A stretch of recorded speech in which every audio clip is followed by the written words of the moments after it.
Alright people, Mike Saladin here again. Welcome back to another Mass Effect Legendary Edition and Sandy Run video. So last time we recruited Tali and I did some more side missions in the background. And now we're on Ilium and we're going to try to recruit Samara today. This shouldn't be too tricky of a mission. There's a bit later where you assault the Eclipse base and you fight a gunship that could be a bit difficult, but aside from that I think we're at a good level with good upgrades at this point. And Miranda and Morden are both loyal now, so they have their bonus power or whatever, and they're fully leveled up. So hopefully we shouldn't have too much trouble at this point of the game. I'm more worried about Thane's mission because I can remember there being quite a lot of enemies that sort of overwhelm you in that mission when you're trying to get over the bridge into the second tower. So I'm actually more concerned with that mission that's on the way than this mission. But we'll see how it goes. Maybe this mission will turn out to be harder than I thought, and the Thane mission will be simple. But I think Tali's mission was probably going to be the most difficult. I died like 2 or 3 times on that mission, trying to get to the Colossus, the Geth Colossus. I really wasn't that well prepared in hindsight for that mission. Should have done some more side missions before trying to tackle it, but there shouldn't be anything as difficult as that in this mission. Those were my best troops. So yeah, Samara has one of the best introductions. Tell me what I need to know, and I will be gone. She's just immediately so badass. You think I'd betray her? She would hurt me in ways you can't imagine. Or just a car headband or whatever you would call that. Just sets her apart from others. Sorry. I think you can get an outfit in Mass Effect 3 that gives Liara one of those red headband marker things around her face. I'm not sure if it's actually meant to be a Just-A-Car bonus outfit or something like that, but I usually tend to give that to Liara. Go to hell. Quite a few gratuitous camera shots in this introduction. Like, there wasn't really much need for the camera to be on the ground there and staring up at Samara. It's kind of funny that they got rid of Miranda's fan service shots, but there's really nothing they could do about Samara's introduction. You just have to leave those camera shots the way they are. I'm not really too mad that they got rid of Miranda's camera, those butt shots of Miranda. Like, they were kind of just funny and stood out, like in a sort of dumb way when Miranda's there trying to talk about her tragic backstory, about being this genetic experiment of her father's, and then those camera shots were there. It was pretty funny. So I could see why they changed that. With Samara, there was quite a few shots there focusing on her assets, shall we say, and it was pretty funny as well, but I guess there was no way to edit around that.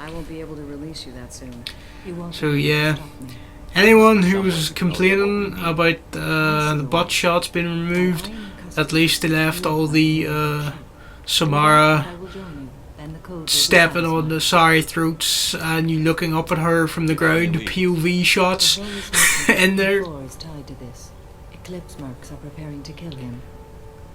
It's actually a shame that you recruit Samara so late in the game, because by this point there's only like a few main missions left and not that many side missions either.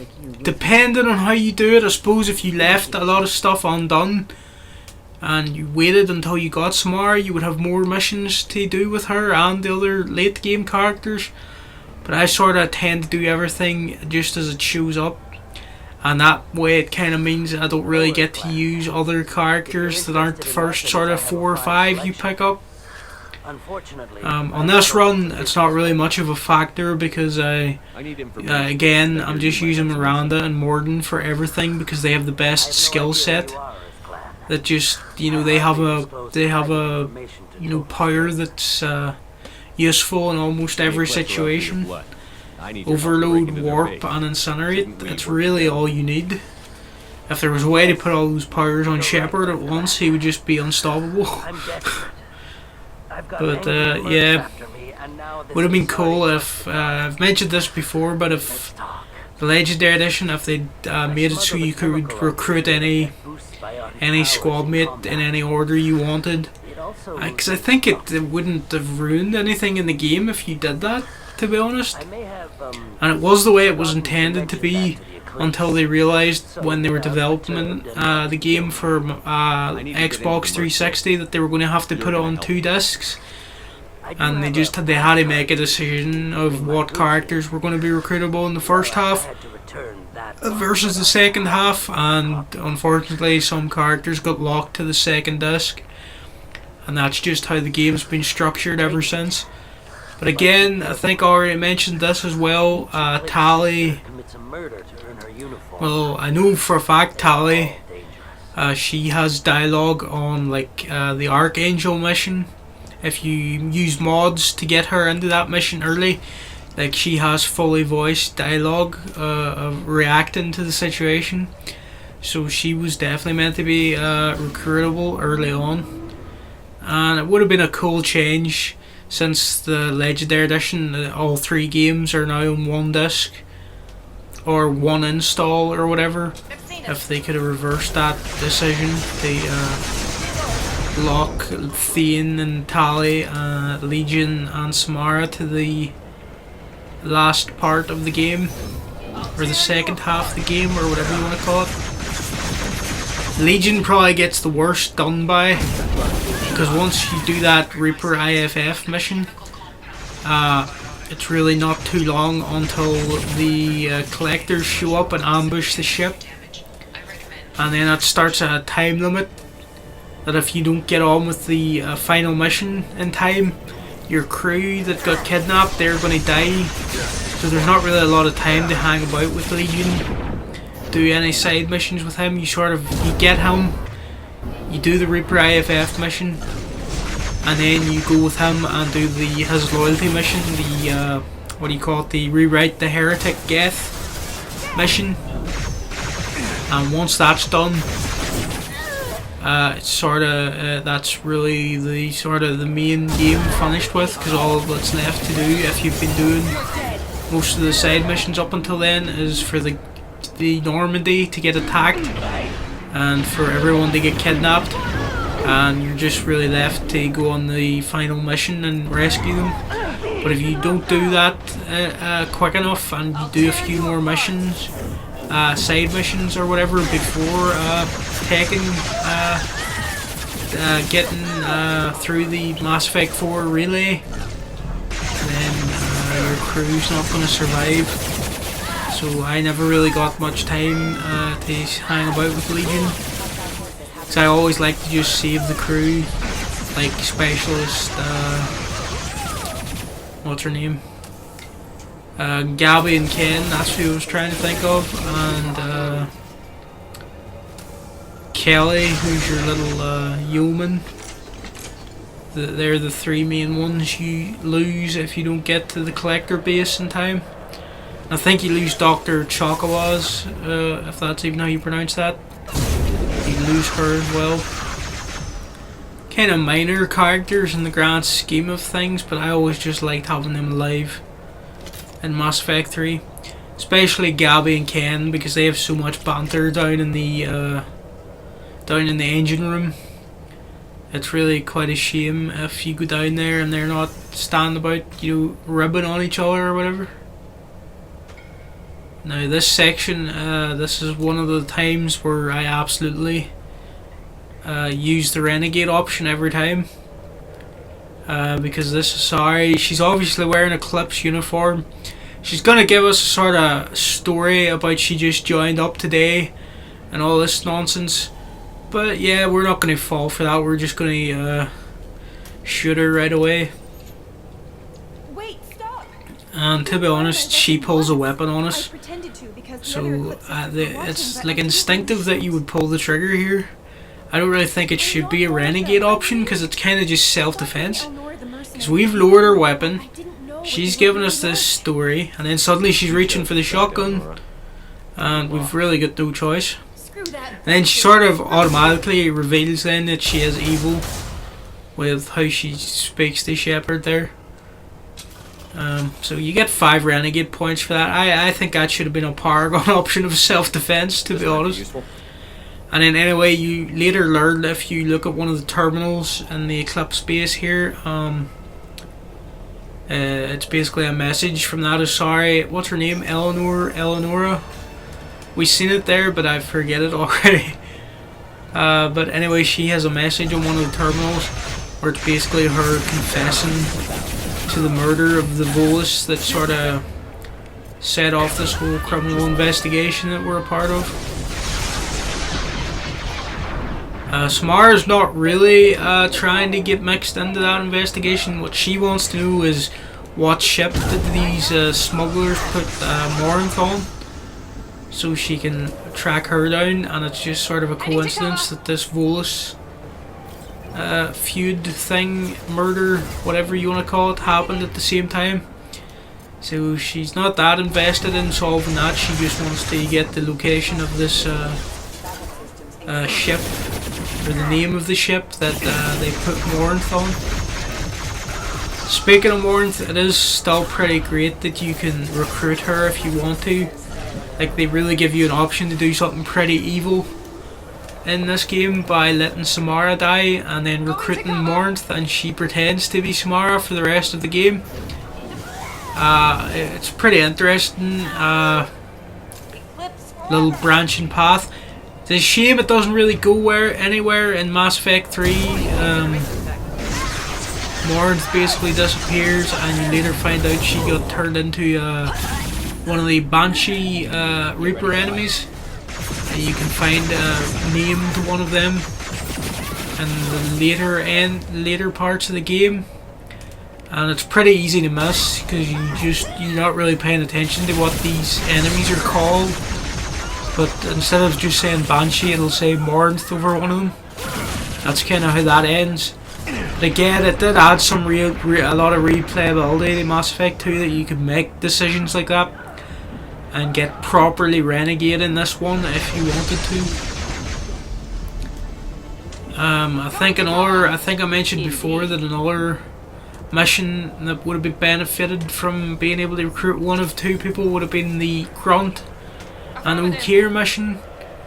Like, if you were somehow able to convince Okeer to save himself and sacrifice Grunt or whatever, that could only be done if you had a really high, let's say, renegade intimidate level or something. Because Okeer, I don't think he would listen to any Paragon stuff you had to say.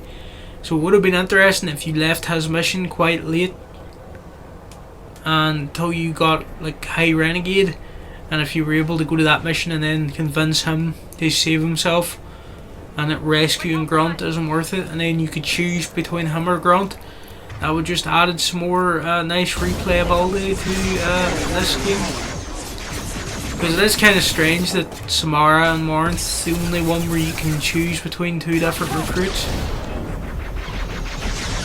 I'm trying to think any other mission that could have been like that, where you have an option of 2 people you could have brought with you.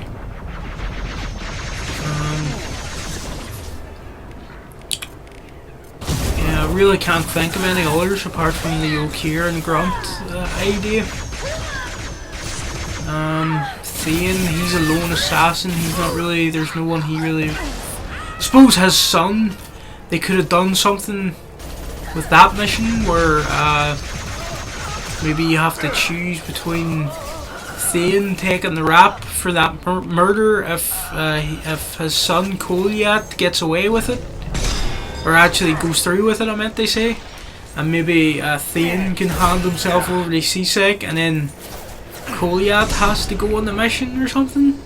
But then he's not really a trained assassin like Thane is, so maybe that wouldn't make much sense that he would go with you.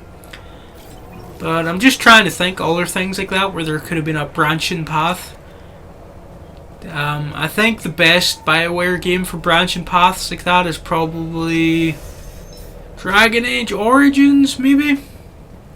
Just I remember that having a real, just a really big amount of branching decisions based on your race and gender and what like class you were, what skills you had leveled up. Sometimes you got new dialogue depending on if you were like an elf mage, so then you had new dialogue options that would open up. You could do some pretty crazy stuff in Origins, like spare Lugain, one of the main villains, keep him alive, and then Alistair would leave your party because he hates Lugain so much.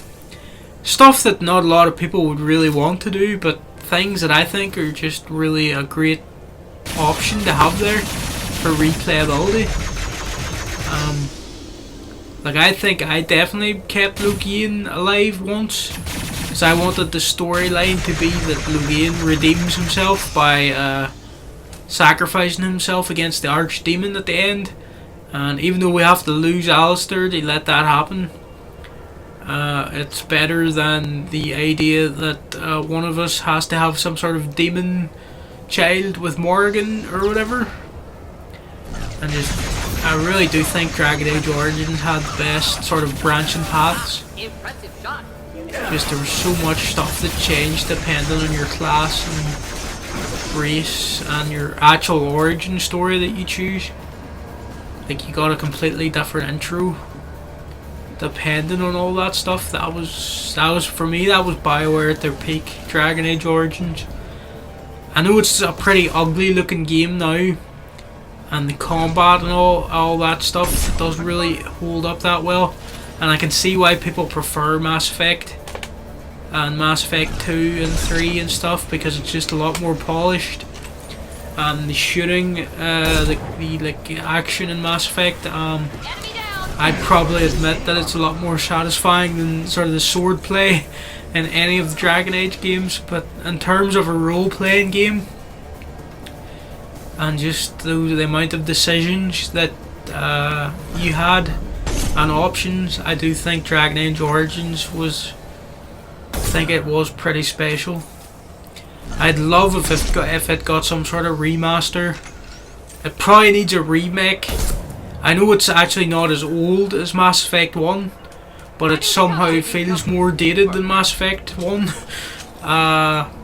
Which Mass Effect 1 they did have to update a lot for this Legendary Edition, and I think Origins would actually need even more work, so I'm not sure that they would actually risk spending time doing that, because I don't think Dragon Age ever sold as strongly as Mass Effect did. Could be wrong about that, but there's a chance they would spend a lot of time remaking that first Origins game, and then it might come out and it might only sell like 2 million when they would need it to sell 5 or more probably. That's just me guessing. And it's not as easy a sell to casual gamers as Mass Effect, because again, Mass Effect is all the guns, all the third person action stuff. It looks a lot, higher production value than Dragon Age Origins ever did, and a lot more people, I think, are into sci-fi and like space adventure and stuff compared to fantasy these days. Just based on how big superheroes and Marvel and all that sort of sci-fi stuff is. Your old dragons and swords and fantasy and stuff, I don't think it's as popular. It was really big a few years ago with Game of Thrones, but yeah, Game of Thrones kind of crashed and burned and burst a lot of people's bubble. See, I knew that gunship was probably going to be trouble. Oh well, we'll try again and not hide behind that box this time. That was probably a bad position. We were doing a nice bit of damage to it, so I think if I'm just in a better position the next time, we should be able to get through that part. Yeah, as I was saying, Game of Thrones really brought back fantasy for a good while there. But then the reception to its ending, a lot of people, they went off the Game of Thrones and fantasy. And again, now it's superheroes and sci-fi and all that kind of stuff rules the sort of culture again, I would say. But again, I think people are excited for Dragon Age 4, or if they're even going to call it that. And it would be it might be a good idea to remaster the first 3 Dragon Age games. But Dragon Age Origins, again, as I said, it would need a lot of work probably. Okay, we're just going to do as much damage as we can to this gunship. No, don't get stuck on cover, Shepard, please. Warp and incinerate. Now let's finish you off. Suppose this is a better box to hide behind than the other one. Got it down to about a quarter, 1/4 of its health down. It's not too bad. Warp and incinerate again, please. It's down to about half health and it's moving back from us, so we'll get the sniper rifle out. Don't know if I can even damage it from this far away. I don't think that shot counted and it's flying in here. Okay, run. Why is this box in my way? Okay, we'll get behind this wall. Okay, this seems like a very good position. It can't really hit us from here at all. Oh, no, yeah, it heard me talking now. It flew over here. Okay, this is bad. What happened there? Okay, he dropped a load of dogs on us or something. Health, please go back up. Please, there we go. Okay, our shields are up. Please take these dogs, Miranda. Okay. Right. Now we can take the ship. Warp and incinerate. Oh, nice. That did a lot of damage. Oh, we almost had him. Oh, no, do not fly away over there. You're not getting anywhere, mate. Oh, God. Come on. Why would he blow up? I think it's going to take about 2 more shots and we've got him. There we go, nice. So yeah, that wasn't too bad. I should have realised that a bit. I should have been using that wall as cover for most of the fight the first time I came out there. Don't know what I was thinking trying to hide behind that box. It's really destructible cover. Probably deserved to get taken out that time. But yeah, that was the most difficult part of the mission. Well, I think it was. The rest of it shouldn't be too bad. We just have to go to the rest of the Eclipse headquarters, and I think there's another boss fight, but it shouldn't be that tricky. I think it's just against another Asari Eclipse leader or whatever. This looks like a shipping. I'm hoping it won't go too badly, but 2,000 units of Minigen X3 to the Eclipse, along with 600 we'll see. units of red sand. Not what Samara seeks, but proof that the Volus is a criminal. I'm sure Detective Anaya would be interested. So yeah, we just find some evidence that we can give to Samara about the Volus. Excuse me. And here's everybody's favourite Volus. We're just going to save after that fight just in case. The Biotic God himself, the absolute best character in the series. He could destroy Harbinger just by looking in his direction. I am a biotic god. I think things, and they happen. Imagine not sure what happens if you send him to fight for you. I'm pretty sure he probably just dies. You need help. I've never let him wander into the firefight, because he probably ends up turning on Shepard or something ridiculous like that and helping out the enemy, and then you just have to shoot him. That would be pretty funny. It would be the first Volus you have to fight in the series, I think. There's certain races you just never fight. Like the Volus is one of them, and then who else? The Elcor. And Theon's race, the Drell. I don't think you ever fight any of them. I suppose you could count Goliath. Well, you're not really fighting him. You sort of just track him down and stop him before he does anything.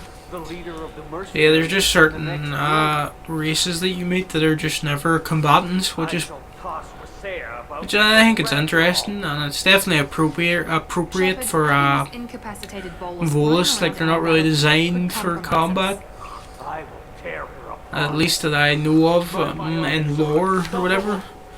I do think they have a pretty good, Take a nap. You'll not be air force, but You mad? the fleet. That's what I was looking for. Feasting on her biotic rich Just use the power gun option on them. I think they have a decent bomber fleet that you can grab in Mass Effect 3 for your war assets, so they do have some sort of way to defend themselves. But as ground troops, What was I saying? I don't think like they're that going to be that effective in combat. So it's probably for the best we just let this guy go sleep off his Tired. whatever he took, red sand, biotic boosters, or whatever he was meant to. So much Taken. for godhood. So I'll have to look up sometime what actually happens if you send him in there. Might be pretty funny, or it might just be sad that the Voles just get shot immediately. 'Cause this is the boss room. What is this Asari called?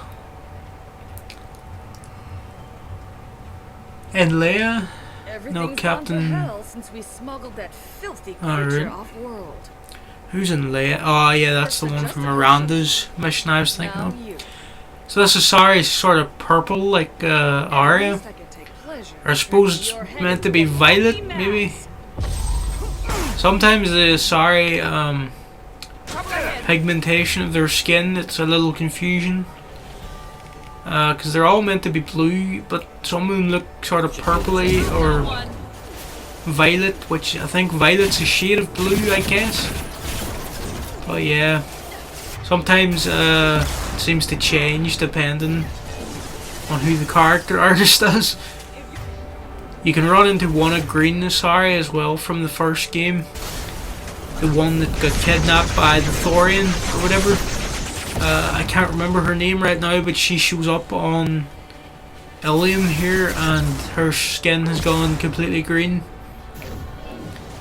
But that's explained by her being kidnapped by the Thorian and being absorbed by it for that amount of time or whatever. But then there's two other Asari you meet. Well, you don't really meet them, but you can find them in Kasumi's loyalty mission at the guy Donovan Hawk's party. There's two green Asari sitting with some guy, just sitting about on a sofa. And I don't know if it's a mistake by the artists or whatever that they're green, or if there's some other reason for green Asari, but most of the time they tend to be blue or like a really deep shade of violet or something like that. So it'll be interesting to ask whoever made the Kasumi DLC if the artist on that would ever mention, oh yeah, we made those two green Asari by mistake. They should have been blue or something. We got an intern to do that mission. He didn't realise that they have to be blue or sort of purplish violet kind of coloured. I think the violet Asari are the best looking. Like Arya looks pretty badass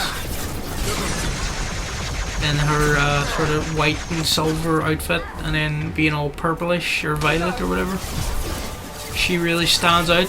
And aside from her, that their Captain Wasea or whatever, I don't think you see many more violet or purpley looking Asari. So this boss fight wasn't too bad. We just sort of had to watch ourselves and wear them down. I think, is that everyone? Oh, is there someone down there? Likely the ship name Samara requires. No, I think we've got everyone. Alright, that mission wasn't too bad. We've basically done it now. I'm just looking around for stuff to pick up. I think you can find a locket or something in here that someone's looking for. I don't absolutely have to do that, but it would be a nice little XP boost.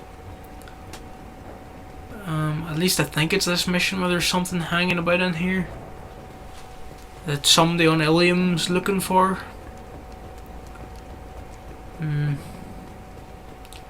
Maybe it's a different mission actually. Oh, what terminal can I hack? Oh, right there it is. Yeah, we'll just get the cash out of this terminal. While we're here, we might as well just rob them. Purple, we're looking for a little bit of purple. Orange and purple. There we go. Nice. Don't think I've failed any of these hacking mini games yet. It's no big loss if you do fail them, you just lose a few thousand credits. But maybe if you're on Insanity and you really need to upgrade something, that few thousand credits could be more valuable to you than normal, so maybe you do want to try to not mess up any hacking. If you're really worried about it, just save before you do any hacking, if you can. And then that way if you mess it up, you can always reload. So we're just going to go in and hand over our evidence and basically just recruit Samara. I've got the name of the ship. Your fugitive left here 2 days ago in the AML Demeter. You impress me. You fulfill your part of the bargain, and I will fulfill mine.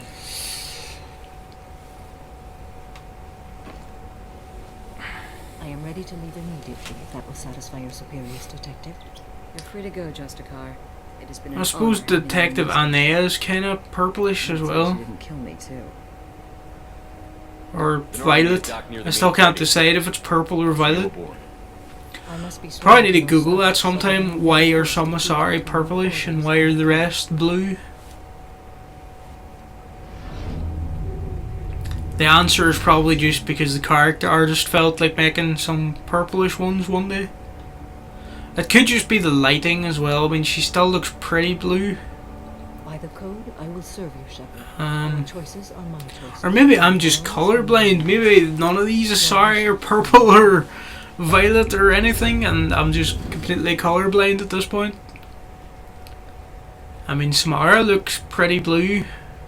I never thought I'd see a Justicar like that. And Anea does look blue, but sort of purplish at the same time. I may need to kill you when I'm released from my oath. Shepard's armor's blue, so at least I think it I can is. see that this is a very important Well, it's asset. mostly white, but there's a lot of Thank you. Truly, blue markings on it because I was trying to cosplay as a Blue Suns member just for the sake of it. the company of honorable heroes. Shall we return to your ship? So, just a need to minute. speak to the detective. Samara, we have to hand over our evidence. Thanks for getting Samara out of my district. I can tell my granddaughters about meeting a Justicar. And you've just upped my chances of living long enough to have grandkids. It's pretty good that we put I down have that proof that Eclipse killed the Volus merchant. Eclipse member who pulled the gun on us, because they definitely are the murderer. And when we bring it back the evidence, Anea here says it wouldn't have been admissible in court because it's I vouch for Shepard. and what any word did she evidence say you bring there? forward. I accept the It judgment doesn't of the matter Justicar. anyway because she's dead. So Thanks, Shepard. I wasn't sure about trusting a stranger. and Samara steps up and says that she trusts us, Came through. and the word of a Justicar counts for a lot amongst the Asari. So they're just gonna be okay that we took down that Still got a spiraling crime rate. Merc, and also we're I gonna have proof that hand in 54 smuggled Pitney red for sand and illegal the weapons. Volus for smuggling stuff. I'll send in some officers to arrest him in his car. Alright, well that's basically the end of that mission. Too much to thank I you. think I'll leave it there for today, and the next time we'll still be on Ilium, Take this. and we'll be going to recruit Thane. Don't think it should be too tricky of a mission. We shouldn't die on it. Hopefully we died in this one, but hopefully we don't do it on Thane's mission. Alright, see you later people.